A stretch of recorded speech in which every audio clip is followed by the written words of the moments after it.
Hello everyone, welcome to Shresth Commerce classes. Today we are going to discuss about the schedules of Indian Constitution.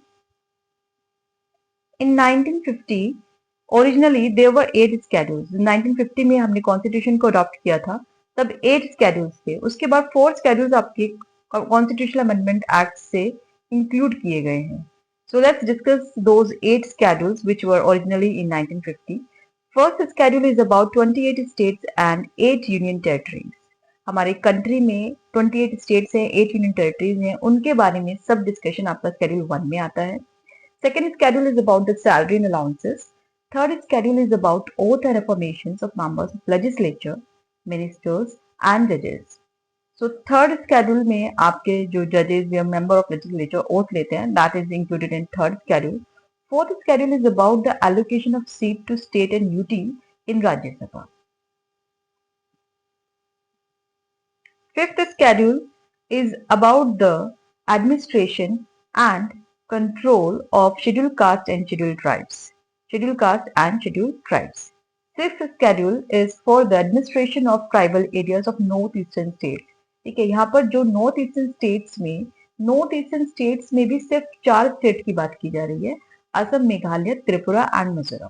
Assam, Meghalaya, Tripura and Mizoram, in 4 states के जो tribal area है उसको उसके administration की बात हो रही है 6th स्केड्यूल में. North eastern states that is only Assam, Meghalaya, Tripura and Mizoram. ठीक है, नॉर्थ ईस्टर्न स्टेट्स में भी सिर्फ ये 4 स्टेट्स के ट्राइबल एरिया के एडमिनिस्ट्रेशन की बात हो रही है 6th स्केड्यूल में. This is important. Then 7th schedule is about the distribution of power. 7th schedule में हम पावर के डिस्ट्रीब्यूशन की बात करते हैं, जिसमें कि हमारी लिस्ट आती है, union list, state list and concurrent list. As you have read that union list and state list and concurrent list which divides the power कि किस सब्जेक्ट पर कौन सी लिस्ट में डिस्कशन होगा, कौन सा आपका जो नेशनल इंपॉर्टेंस का वो यूनियन लिस्ट में आएगा एंड स्टेट लिस्ट में क्या आएगा, कॉन्करेंट लिस्ट में क्या आएगा. That is in 7th schedule. 8th schedule is about the languages. 8th schedule में लैंग्वेजेस की बात हो रही है. जब स्टार्टिंग में स्केड्यूल्स 1950 में कॉन्स्टिट्यूशन में थे तब 14 लैंग्वेजेस थी. उसके बाद 21st कॉन्स्टिट्यूशनल अमेंडमेंट हो एक्ट आया, 21st कॉन्स्टिट्यूशनल अमेंडमेंट एक्ट आया और एक लैंग्वेज ऐड हुई, that is Sindhi. After that 3 languages add हुई by the 71st constitutional amendment act. 71st constitutional amendment act से 3 लैंग्वेजेस ऐड हुई, Konkani, Manipuri and Nepali.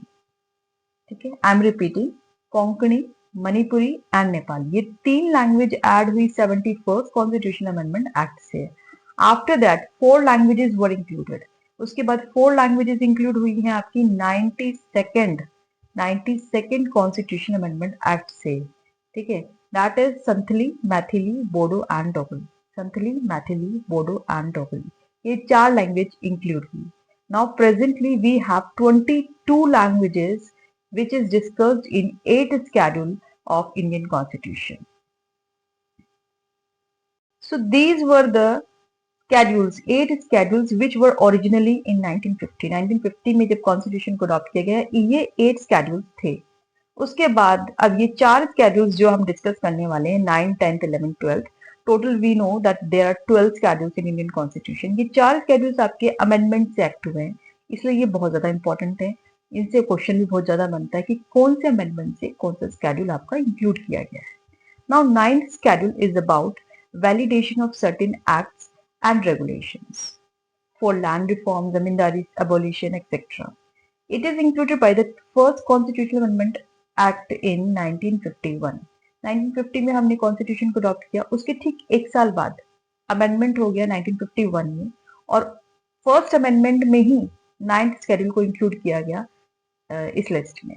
After that 10th schedule is about anti defection law. 10th schedule में आपका anti defection law के बारे में बात की गई है, which is included by the 52nd constitutional amendment act in 1985.